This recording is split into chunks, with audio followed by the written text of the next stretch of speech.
Padre, del Hijo y del Espíritu Santo. Amén. Muchas veces hacemos las oraciones o lo que llamamos apulatorias 3 veces, haciendo alusión a la Santísima Trinidad. ¿Quién es la Santísima Trinidad? ¿Quién la conforma?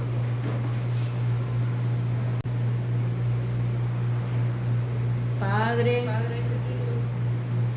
Hijo y Espíritu Santo. Esa es la Santísima Trinidad, es decir, Dios. Dios tiene, es como si fuera otro nombre, porque está invocando a las 3 divinas personas en un solo nombre, o sea, Santísima Trinidad o la Trinidad. O sea, Trinidad, Padre, Hijo y Espíritu Santo. Entonces, por eso es que muchas veces las oraciones se hacen así, de 3, por la Santísima Trinidad. El 3 es el número de perfección. En la Biblia hay números que tienen un significado y el número 3 es signo de plenitud y de perfección. Por eso cuando uno quiere hacer como alguna oración que tenga más poder, se hace 3 veces.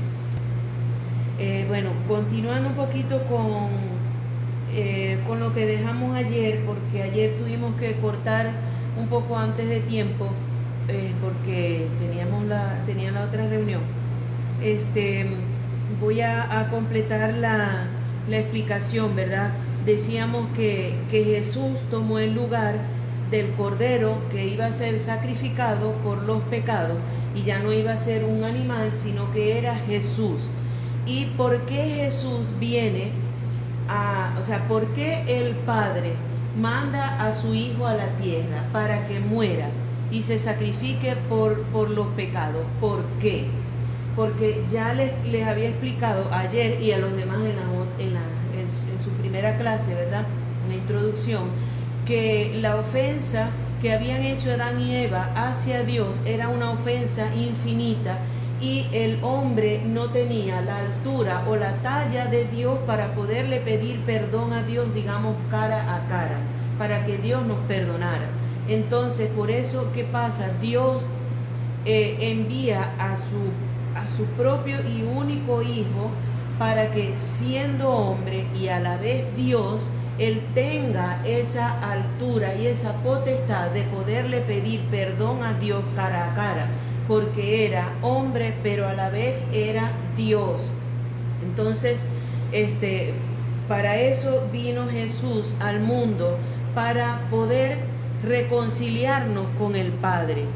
Porque, como ya les he explicado, en el Antiguo Testamento ese animal era como un simulacro, era una prefigura de lo que vino a ser Jesús verdaderamente en el Nuevo Testamento, o sea, entregar su vida. Jesús toma el lugar de ese animal y muere Él. ¿Por qué Él? Él era el único que podía restaurar la gracia, porque era hombre, pero a la vez era Dios.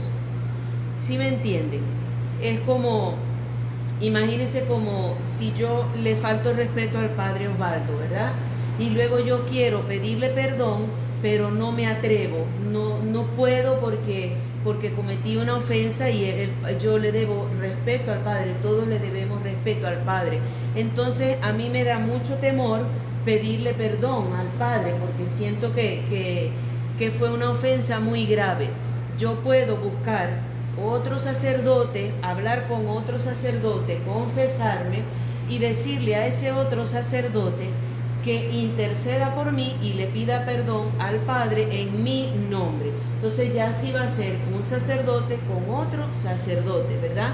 Y de esa manera el Padre, a través de ese otro sacerdote, me da el perdón a mí. O sea, es una situación hipotética, o sea, es como si les estuviera contando un cuento, pero es como para que tengamos una aproximación de lo que ocurre con el pecado original. Entonces recuerden, el pecado original fue el pecado cometido por Adán y Eva, que fue la desobediencia y comieron del fruto, desobedecieron a Dios, comieron del fruto y el plan de Dios se truncó para la humanidad. Entró el pecado en la humanidad y nadie en esta tierra podía perdonar los pecados, solamente el mismo Dios podía perdonar los pecados, pero Dios no estaba aquí abajo en la tierra, Dios era en el cielo. y todos los que moríamos, como morían en pecado, no podían entrar al cielo. O sea, había como que un abismo, un precipicio entre el hombre y Dios. Ese precipicio lo vino a cerrar Jesús, vino a hacer como un puente para poder nosotros cruzar ese precipicio y poder llegar a Dios, poder tener su perdón y poder entrar al cielo. De ahora en adelante, después de que Jesús muere y resucita, todas las personas que mueren pueden entrar al cielo, porque ya Jesús abrió las puertas del cielo para que todos entráramos por medio de su sacrificio. Cuando Jesús resucita, Él se le aparece a los apóstoles y les da la potestad para perdonar los pecados. Y eso lo vamos a ver en el Evangelio de Mateo, el capítulo 16, versículo 9. Dice: aún no comprenden ni se acuerdan de los 5 panes y los 5.000 hombres y cuántos canastos recogieron, ni de los 7... No, ya, este no. Mateo. Debe ser que copié mal, porque aquí no es.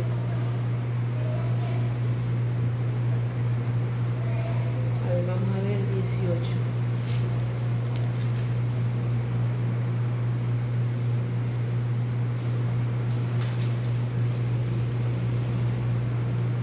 Jesús le dice a los apóstoles: yo les aseguro, todo lo que aten en la tierra quedará atado en el cielo, y todo lo que desaten en la tierra quedará desatado en el cielo. Es decir, que ellos tenían la potestad, por ejemplo, de hacer normas, leyes, perdonar los pecados. O sea, no era solamente y exclusivamente perdonar los pecados, sino, por ejemplo, dictar normas. Miren, ustedes tienen que hacer esto así, tienen que bautizarse, ya no pueden circuncidarse, sino que de ahora en adelante va a ser el bautizo.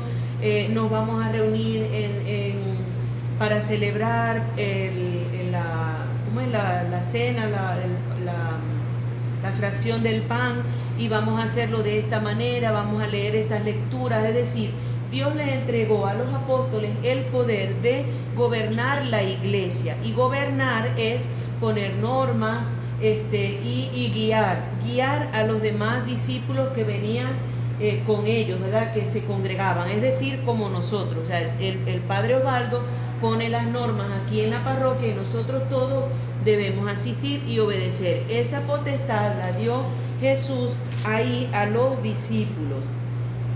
Vamos a ver otro ejemplo, Juan 20.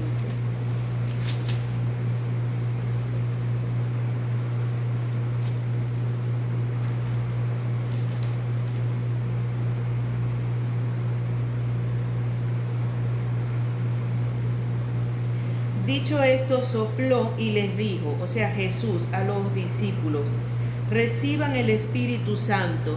A quienes perdonen los pecados les quedan perdonados, a quienes se los retengan les quedarán retenidos. O sea, a quienes se los retengan es que no se los perdonen. Entonces, ¿por qué les digo yo esto y les muestro la cita bíblica?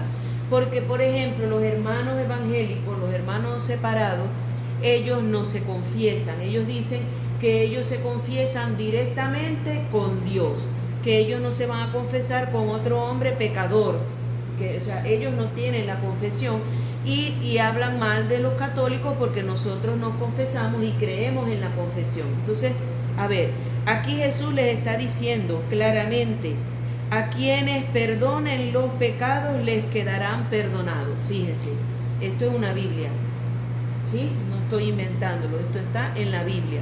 Entonces, ¿ustedes creen que Jesús murió, se sacrificó por nosotros para que tuviéramos el perdón de los pecados, para tener la vida eterna, y después que los discípulos se murieran, ya más nadie iba a poder perdonar los pecados? O sea, íbamos a volver a caer en pecado y ya no teníamos más perdón. ¿Ustedes creen que todo el sacrificio de Jesús luego iba a quedar así? ¿Qué piensan ustedes de esto? Es absurdo, ¿verdad? O sea, que Jesús haga todo lo que hizo, prepare a sus discípulos, les dé esas órdenes para que después que ellos se mueran, ya todo quedó hasta ahí. ya no va a haber más perdón, ya no va a haber más nada. Y eso es lo que creen los evangélicos. Entonces ellos dicen, no, yo me confieso directamente con Dios. Y no es así, ya vamos a ver más adelante. Vamos a ver otra cita, segunda de Timoteo. Esa es segunda de Timoteo, capítulo 1, versículo 6. Le está diciendo San Pablo, que es uno de los discípulos, a Timoteo, le dice, por esto te recomiendo que reavives el carisma de Dios que está en ti por la imposición de mis manos. Fíjense, que reavives el carisma de Dios que está en ti por la imposición de mis manos. Cuando a los sacerdotes se les ordena, acuérdense que les dije que los sacerdotes no se gradúan, se ordenan. ¿De dónde viene esa palabra orden? ¿De dónde viene? A ver, ¿quién se acuerda? ¿Dónde recibieron los discípulos una orden? De la ordenación sacerdotal. ¿Y dónde ocurrió esa ordenación sacerdotal? En la última cena, cuando Jesús se reunió con los discípulos, les dio la orden de que hicieran eso en memoria de Él. ¿Qué era lo que iban a hacer en memoria de Él? ¿Qué era? Partir el pan, consagrar el pan, partirlo, comerlo, luego el vino, comerlo. Esa era la orden que les dio. Entonces ahí Jesús los ordenó sacerdote. ¿Qué hicieron los discípulos? A su vez ordenaron a otros hombres sabios, buenos y prudentes, que ellos vieron que tenían las cualidades y los dones para poder ser ordenados. ¿Y de qué manera los ordenaban? Por medio de la imposición de las manos. Es decir, los apóstoles imponían las manos sobre el hombre, el candidato a ordenarse, les imponían las manos y en esa imposición hacían una oración, invocaban al Espíritu Santo y ese hombre quedaba ordenado como presbítero. También los ungían con aceite, porque a los reyes y a los profetas se les unge con un aceite, que es lo que hacemos también en la confirmación. En la confirmación se unge con aceite en la frente y en el bautismo también se unge al niño o a la persona que se bautiza con el óleo. El óleo es aceite en latín. Se unge con el óleo, que eso quiere decir que esa persona está ungida por Dios. Entonces a los hombres que se van a ordenar de presbíteros o sacerdotes, se les imponen las manos y se les unge con aceite, o sea, con el óleo bendito. Y ya lo vemos que eso no es un invento de la Iglesia Católica, que eso viene de la Biblia. Aquí está el ejemplo cómo San Pablo ordenó a Timoteo por medio de la imposición de manos. Entonces, por eso es que nosotros tenemos el sacramento de la confirmación o reconciliación. ¿Por qué reconciliación? Porque cuando nosotros pecamos, ofendemos a Dios y como ya les he dicho en otras oportunidades, la comunicación se rompe. O sea, es como que Dios se pone bravo con nosotros, por decirlo de manera coloquial. Entonces, el sacramento de la confesión es reconciliación, porque nos reconciliamos con Dios, pedimos perdón. El sacerdote, en nombre de Cristo, nos perdona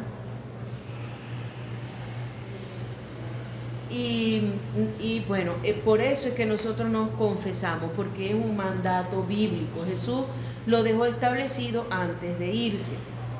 Entonces, bueno, recapitulando ya todo esto, para seguir avanzando, ya sabemos por qué es el bautismo. ¿Por qué? Porque nacemos muertos. ¿Muertos a qué? A la vida sobrenatural, es decir, a la vida espiritual. Nacemos muertos a la gracia, o sea, muertos para Dios. Cuando nos bautizamos, resucitamos a la vida de la gracia, resucitamos para Dios y estamos en gracia, tenemos esa amistad con Dios. Pero a medida que crecemos vamos pecando y esa gracia se va muriendo hasta que llega un momento en que nos tenemos que volver a confesar para recuperar de nuevo la gracia, para reconciliarnos con Dios. Pero como ya tenemos uso de razón, luego de los 10 años, que es cuando se hace la comunión, debemos hacer esta preparación catequética para conocer todas estas cosas y en el momento que nos vayamos a confesar, sepamos por qué nos tenemos que confesar, qué es lo que vamos a ir a hacer, y cuando comulguemos sepamos qué es lo que vamos a hacer también, qué vamos a comer, por qué se dice que Jesús está en la hostia. Ya sabemos, porque todo eso viene de la última cena, cuando Jesús partió el pan, lo entregó, dijo que ese era su cuerpo y esa era su sangre, y esa última cena terminó el Viernes Santo en el Calvario, con la muerte de Jesús en la cruz, que ahí fue cuando verdaderamente donó su cuerpo y su sangre. Y entonces cada vez que nos reunimos en misa, estamos renovando ese sacrificio que Jesús hizo por nosotros en la cruz. Por eso es muy importante que nosotros los católicos vengamos a misa y participemos de la renovación del sacrificio de Jesús. ¿Por qué? Porque Él hizo eso por amor. Dios Padre envió a su Hijo para rescatarnos a nosotros por amor. Y es como si un amigo nuestro cumpliera años, hace una fiesta y nos invita y nosotros no vamos. Y al siguiente año vuelve a cumplir años, hace una fiesta, nos invita y no vamos. Pero le decimos, ay, yo te quiero mucho, y le envío un mensaje y lo felicito y le envío una carita feliz, pero no voy a su cumpleaños. Verdaderamente, ¿cuál es el mensaje que yo le estoy dando a ese amigo? Que no lo quiero. Que no lo quiero, que no me importa, ¿verdad? Porque tiene cosas muy importantes. Tengo cosas más importantes que hacer que ir a tu fiesta. Entonces lo mismo nos pasa a nosotros con Jesús. Y Jesús no cumple años, o sea, es algo todavía más importante. O sea, Jesús está dando su vida por nosotros y nosotros lo dejamos, lo despreciamos domingo a domingo y mucho más entre semana, más todavía. O sea, lo despreciamos. Jesús está ahí dando su vida por nosotros todos los días, pero nosotros tenemos cosas más importantes que hacer que venir a participar de su sacrificio. Por supuesto que yo no les quiero decir con esto que tienen que venir todos los días, porque eso también es una vocación, es un llamado, es algo que uno siente y que uno le dice sí a Dios. Y es un proceso personal de cada uno. Pero por lo menos sí cada domingo, porque un mandamiento de la iglesia es que tenemos que venir a misa todos los domingos, y fiestas de guardar. Fiestas de guardar son los preceptos y por lo menos los días de la Virgen, día de San José, pues días importantes, días de fiesta para la iglesia, o por ejemplo Semana Santa, ¿verdad? Jueves, Viernes Santo, esos días que son muy importantes para la iglesia debemos asistir. Entonces, al menos todos los domingos no dejemos a Jesús esperando ahí por nosotros, porque Él se está dando por amor a nosotros, y lo correcto es que nosotros por lo menos le correspondamos los domingos. Bueno, a ver, ¿quién me quiere decir el título del tema número 1? Pues si lo tienen en el teléfono, tienen el teléfono aquí.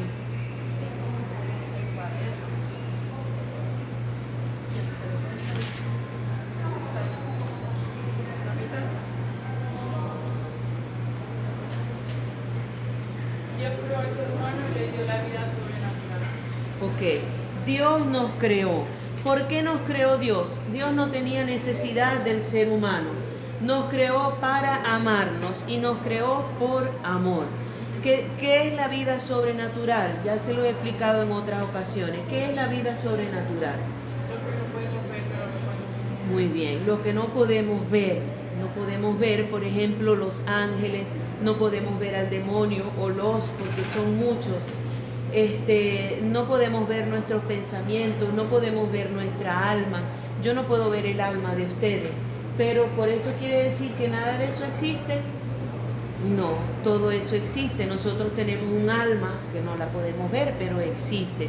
Dios existe, no lo podemos ver, pero existe. Existen los ángeles, existe el cielo, existe el infierno, existe el purgatorio. Todo eso es la vida sobrenatural. Entonces Dios nos creó por amor y nos dio esa vida sobrenatural. ¿Cuándo vamos a alcanzar la plenitud de esa vida sobrenatural? Cuando nos muramos. O sea, paradójicamente vamos a lograr la vida eterna cuando muramos, porque la vida verdadera es el cielo. Aquí estamos de paso. La vida eterna y la vida verdadera, donde vamos a ser verdaderamente felices, es el cielo. Pero tenemos tres alternativas. No solamente está el cielo, también tenemos el purgatorio y tenemos el infierno. ¿Quiénes creen ustedes que van al purgatorio? Los que no van al infierno, o sea, los que están ahí. Como hay veces que las personas no rezan por los que se dan, porque están esperando. Muy bien, exactamente. Al purgatorio van obviamente los que no van a ir ni al infierno ni al cielo, pero no van al cielo todavía. O sea, se supone que las almas que están en el purgatorio algún día van a ir al cielo. Al infierno no van. Ya los que están en el purgatorio están salvados. Están salvados y van a ir al cielo. Al infierno no.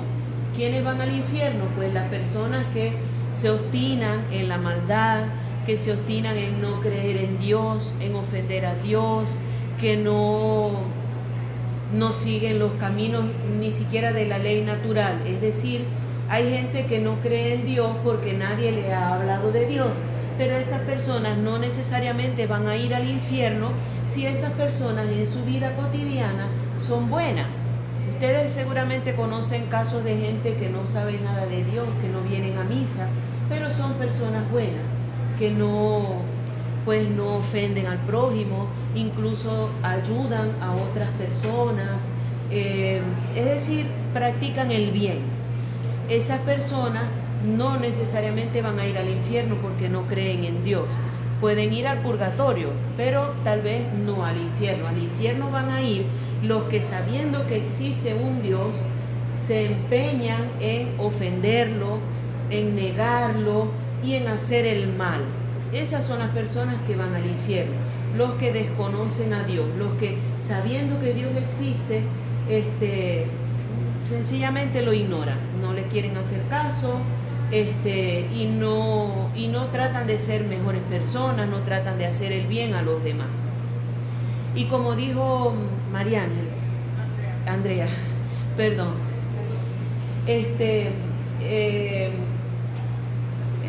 nosotros tenemos la obligación de rezar y ofrecer misas por las almas que están en el purgatorio, porque ellos dependen de nosotros, los vivos, para poder ir al cielo. Ellos necesitan nuestras oraciones, nuestros sacrificios, las limosnas. Una limosna ofrecida por un alma del purgatorio es como si fuera también una misa, una oración.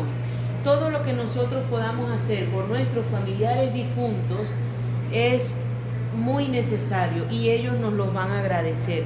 Algún día, cuando nosotros logremos llegar al cielo, vamos a ver si somos constantes haciendo oración por las almas del purgatorio.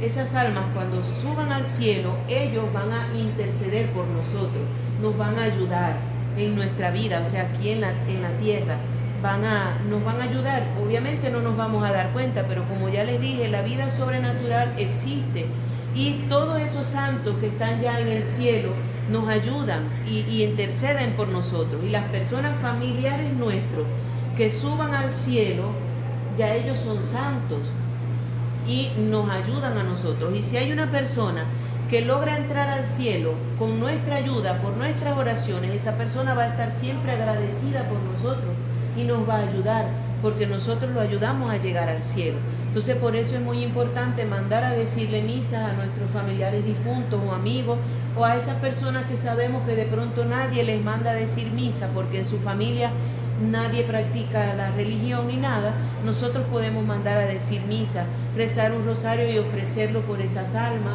o como les dije, un sacrificio, una limosna, cualquier cosa por esas almas. Nos los van a agradecer mucho. Entonces, bueno, tenemos tres opciones cuando nos muramos: infierno, purgatorio o la gloria eterna, es decir, el cielo. Pero para entrar al cielo tenemos que ir sin pecado. Por eso es importante tratar de siempre confesarnos y tratar de hacer lo más posible el esfuerzo de no pecar.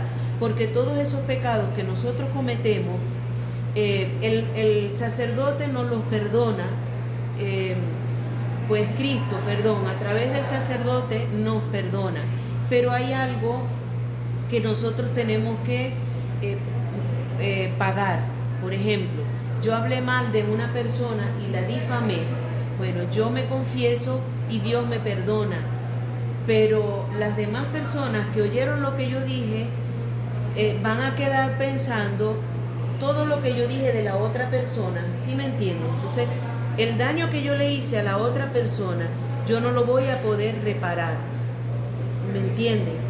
Yo no voy a poder después ir a decirle a cada persona a la que yo le hablé mal que era mentira. Tal vez lo puedo hacer, pero esa persona a lo mejor ya se lo dijo a otra y como dice uno, el brollo ya se regó.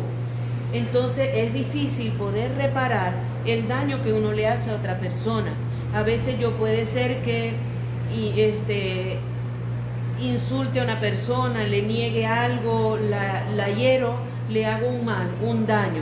De pronto le puedo pedir perdón y la persona me perdona, pero esa persona quedó con un dolor en el corazón, con un sufrimiento que yo le hice pasar. Y por mucho que después ese sufrimiento pase y me perdone, ya yo le hice un daño y ya yo no puedo regresar el tiempo para borrar ese daño. O sea, ese daño quedó ahí. ¿Qué pasa con todas esas cosas? Que eso lo debemos pagar en el purgatorio si no logramos pagarlo en nuestra vida. ¿Y cómo lo podemos pagar en nuestra vida? Haciendo muchos sacrificios por nuestros pecados, haciendo ayuno, o sea, dejando de comer, ofreciendo limosnas, haciendo obras de caridad. Yo puedo reparar todas esas ofensas y todos esos pecados que yo he cometido. ¿Me están entendiendo bien? Esto es muy importante lo que les estoy diciendo, porque todas esas cosas malas que nosotros hemos hecho, todos esos daños van a quedar ahí. Dios me va a perdonar, pero el daño que yo hice va a quedar ahí y lo voy a tener que pagar en el purgatorio. Y en el purgatorio se sufre mucho, casi como el infierno. Es horrible, solo que voy a tener la esperanza que de ahí voy a salir, y del infierno nadie sale.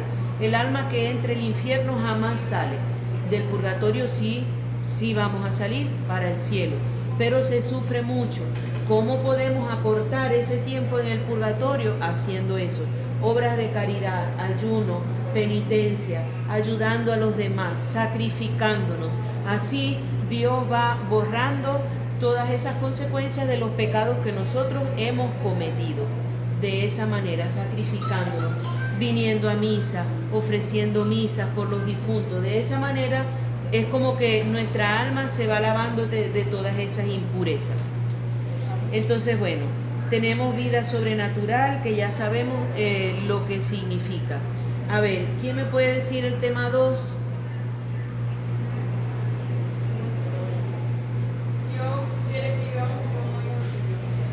Quiere que vivamos como hijos suyos haciendo el bien.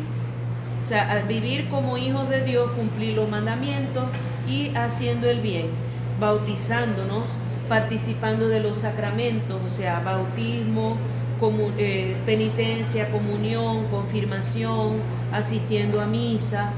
Decime el 3. Dale, ya, de todas maneras ya vamos. ¿Cómo? Ok, los mandamientos es un tema importante. ¿Por qué Dios nos coloca mandamientos? A ver, le voy a preguntar a los dos que son padres. ¿Por qué los padres colocamos normas o reglas o barandas, tapones o cualquier cosa de seguridad en la casa cuando tenemos hijos pequeños? ¿Por qué les ponemos normas? ¿Por qué les prohibimos cosas? ¿Y por qué ponemos cuestiones de seguridad en la casa? A ver, señor Para Ervin. protegerlo. Para protegernos del mal. Rubén, para que lleven el camino correcto. Eso mismo son los mandamientos. O sea, Ya voy a salir.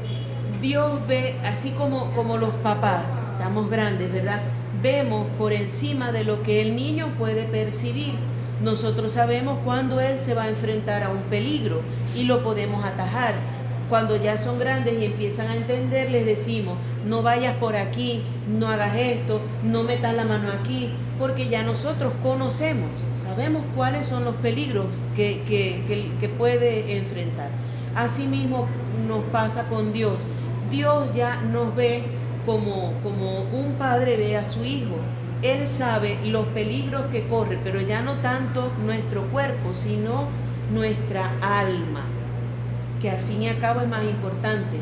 Yo prefiero, perder el cuerpo y no perder el alma, porque perder el alma es ir al infierno. La muerte eterna es el infierno. Entonces, yo prefiero perder mi cuerpo, es decir, morirme yo, pero que mi alma se salve. Entonces, yo prefiero que cuide Dios mi alma antes que mi cuerpo, porque mi alma es más importante que el cuerpo. Entonces, esos son los mandamientos. ¿Por qué Dios nos pone unos mandamientos? Porque Él sabe lo que es mejor para nosotros y sabe que cumpliendo esos mandamientos vamos a lograr ser felices y vamos a salvar nuestra alma. Por ejemplo, primero, amar a Dios sobre todas las cosas. Si nosotros amamos a Dios verdaderamente por sobre todas las cosas, no vamos a ser capaces de ofender a nadie, no vamos a ser capaces de robar algo que yo sé que le pertenece a otro, no soy capaz de ofender a nadie. Es decir, ya cumpliendo el primer mandamiento, ya yo voy a ser mejor. Y amarlo a Él es confiar en Él. Saber que lo que me pasa, sea bueno o sea malo, es por algún bien. Porque a veces a nosotros nos pasa algo. Imagínense, yo tenía que ir para Maracaibo, supónganse. Yo hoy tenía que ir a Maracaibo y el carro en el que me iba se dañó y no pudimos ir. Generalmente, ¿qué hace uno? Se llena de rabia, empieza a decir cuanto se le cruce por la cabeza, porque ahora dígame que que yo tenía que ir y ahora cómo voy a hacer y no sé qué y no sé cuánto, y nos llenamos de rabia, de ira, pagamos la rabia con el que menos tiene la culpa. Y que al final no vamos a solucionar nada, y lo peor es que imagínense lo que pudiera pasar. Vamos a suponer, caso de Rubén, que tenía una cita ayer, tenía una cita médica, el carro se dañó, no pude ir. Resulta que después me enteré que el doctor no fue a la consulta. ¿Cómo quedo yo después de haber vociferado y pataleado porque no pude ir? Y resulta que Dios me estaba evitando el viaje, porque ya Dios sabía que el médico no iba a ir. Y muchas veces nos pasa así, y no es algo tan evidente, porque eso es algo muy evidente, que no, el doctor no fue y vimos cuál era lo que Dios nos estaba evitando. Pero muchas veces pasa así y no vemos lo que Dios nos está evitando. Pero tenemos que tener la fe y la confianza de que Dios nos está evitando algún mal. Pero ¿qué nos pasa? Que como no lo amamos a Él por sobre todas las cosas, como no cumplimos el mandamiento, entonces no tenemos la confianza de que verdaderamente si pasa algo es porque era mejor así. Muchas veces no nos llegamos a dar cuenta, otras veces sí nos damos cuenta, pero tal vez al tiempo. Que las cosas suceden por algo. Yo les cuento una anécdota personal. Yo trabajaba en el Benamián, yo era profesora ya, primero era coordinadora, después profesora. Bueno, yo quería ser la coordinadora de pastoral. La pastoral es la que se encarga de las cuestiones de la iglesia, del catecismo y todo eso, ¿no? Yo quería ser la coordinadora de pastoral y se llegó el momento de que el coordinador que estaba se fue y quedó el puesto vacío. Y yo me llené de ilusión y yo decía, Dios mío, ¿será que yo voy a hacer? ¿Será que yo voy a hacer? Y nombraron a otra persona. La otra persona era súper recontra amiga mía. Es más, fue la niñera de mis hijos. Y era, una persona a la que yo amaba demasiado. Entonces, yo lloraba y pataleaba, dentro de mí lloraba de verdad. Pero yo decía, Dios mío, ¿cómo es posible? Ahora yo me tengo que alegrar por ella porque se lo dieron a ella y yo la quiero y yo me tengo que alegrar por ella, pero yo también lo quería y ya yo no quiero seguir más dando clases, yo tengo tantas ideas, yo quiero hacer tantas cosas que ahora, Dios mío, y yo lloraba, miren, yo me venía aquí al frente del sagrario y me tiraba a llorar, ustedes no saben las crisis que yo pasé, porque yo tuve varios problemas en el colegio y no se me daba eso y no se me daba, hasta que un día se me empezó a dar el negocio de la repostería, de hacer tortas.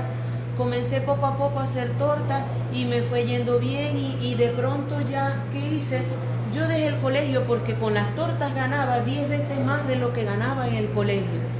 Entonces, fíjense, ¿no? Si Dios me hubiera dado ese cargo, ¿no? Tal vez yo no me hubiera puesto a hacer lo de la repostería y al final yo igualito me hubiese sentido frustrada ahí siendo la coordinadora de pastoral, porque ya llegó un momento en que ya yo sentía que ya yo no quería estar en el colegio, porque, o sea, ya yo había como que dado todo lo que tenía que dar y ya no quería. Entonces, como coordinadora de pastoral, tal vez no hubiese dado lo mejor de mí, aunque yo creía que lo iba a hacer, tal vez no hubiese sido lo mejor y no hubiese, o sea, me hubiese ido mal, yo me hubiera sentido mal. Dios me tenía otros planes muchísimo mejor porque ya no tenía que salir a trabajar a otra parte, estaba en mi casa tranquila, nadie me mandaba, no tenía que ir a cumplir un horario ni nada y fui lo más feliz del mundo trabajando en la casa. Díganle a la señora Elvira que ha sido cliente mía.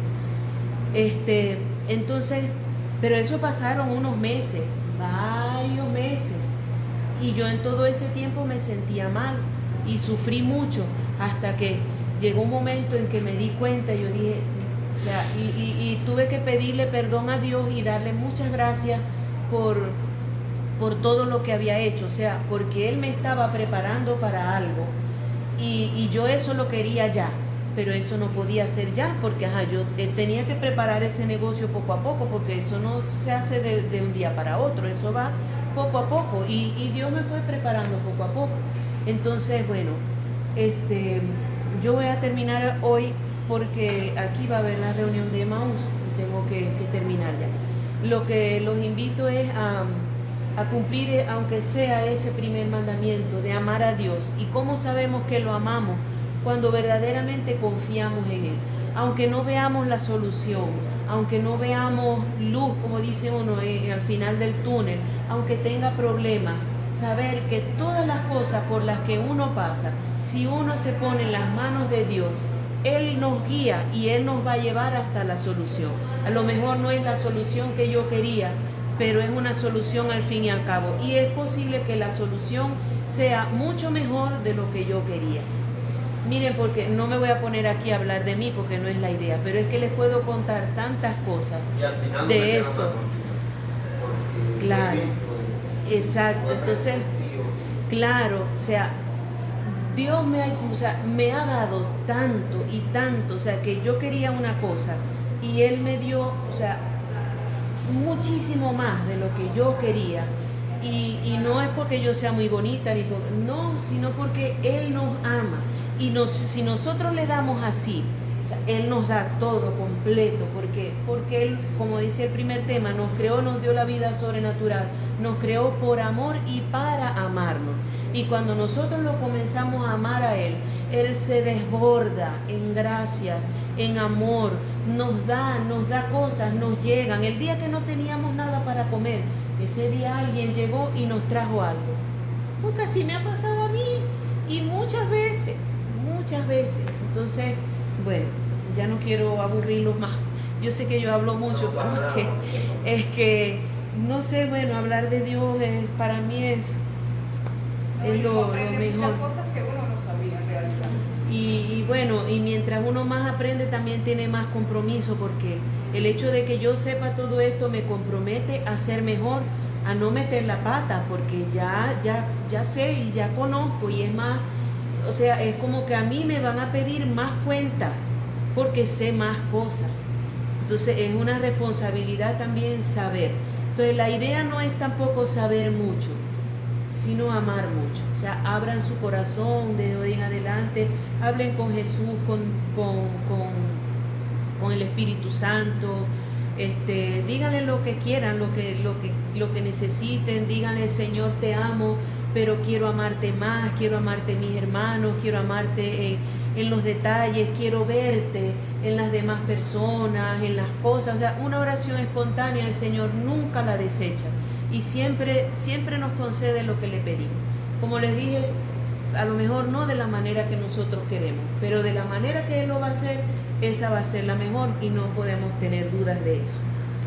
Contra eso nada. Así es.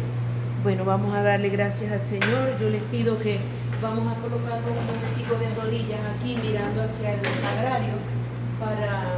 Me quedo de pie, bueno, me puedo. Bueno, está bien. Donde quieran, se colocan de rodillas mirando al sagrario.